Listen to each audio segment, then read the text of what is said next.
C-section births surge to alarming rates worldwide, study. Doctors' use of caesarean section to deliver babies has nearly doubled in 15 years to reach alarming proportions in some countries, a study says. Rates surged from about 16 million births, 12%, in 2000 to an estimated 29.7 million, 21%, in 2015, the report in the medical journal The Lancet said. The nation with the highest rate for using the surgery to assist childbirth is the Dominican Republic with 58.1%. Doctors say in many cases the use of the medical procedure is unjustified. Until recently, the World Health Organization, WHO, suggested that caesarean section, or C-section, rates of more than 15% were excessive. The study analyzed data from 169 countries using statistics from 2015, the most recent year for which the information is available. What does the study say? It says there is an over-reliance on caesarean section procedures, when surgery is used to help with a difficult birth, in more than half of the world's nations.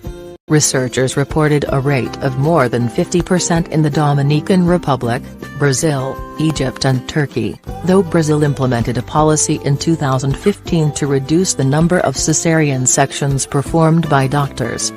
They also found huge disparities in the use of the technique between rich and poor nations.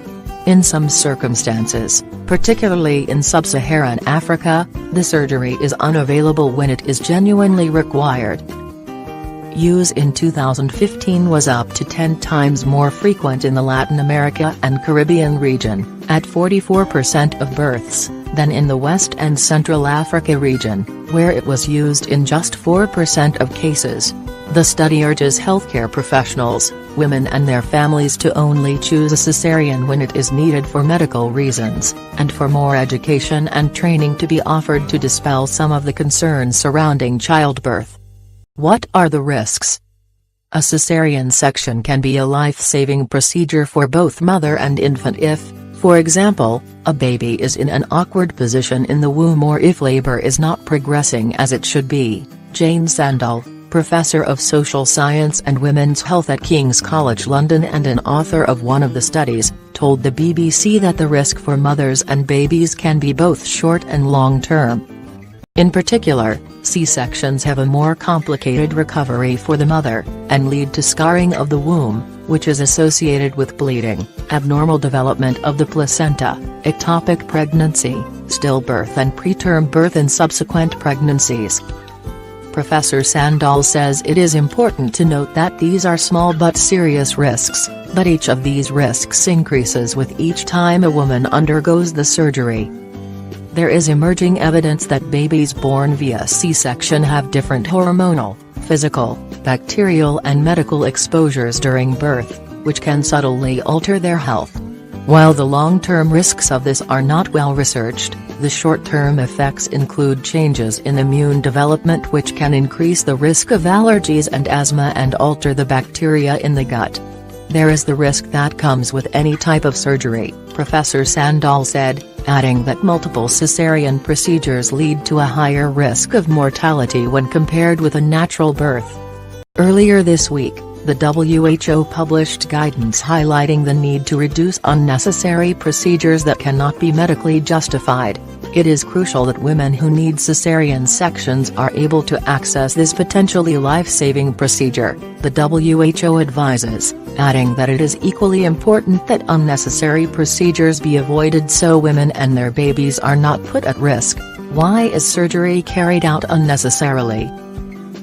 Professor Sandall says that reasons vary from country to country and that with poorer nations, choices are extremely limited.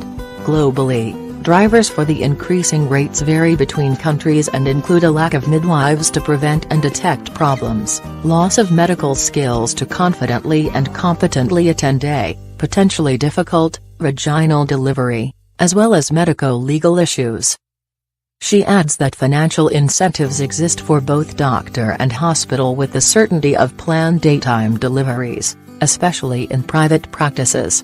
In some cases the trend is system-driven. In Brazil, for example, the free public healthcare system is of poorer quality and pregnant mothers who can't afford private healthcare might be offered the procedure to help clear patients more quickly through the system. In China, a shortage of midwives can result in a lack of screening, meaning not only that necessary medical checks are not being carried out, but that there is a lack of expert help with assisting childbirth.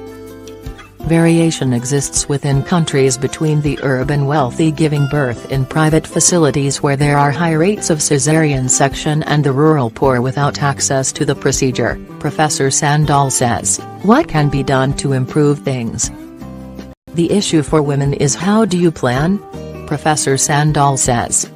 Conjecture that blames mothers for the high caesarean section rate, either because of their poor health, obesity, hypertension, or because they are demanding medically unnecessary caesarean sections due to fear or disinterest in labor ignores the wider systems issues that drive the growing reliance on caesarean sections. Pregnant mothers must have access to professional and informed advice in order to make a decision. She adds that the focus must now be on providing more frontline staff at facilities in countries where the issue is of greatest concern. We need to start working with insurance companies in these countries to help with the provision of services and staff, as well as dealing with local and national governments to invest in healthcare. What is a caesarean section? A caesarean section is when a baby is delivered by making a surgical cut in the abdomen and womb. They fall into three categories. Recovering from caesarean surgery usually takes longer than from a natural birth and can result in some discomfort in the days following the procedure. The wound eventually forms a scar,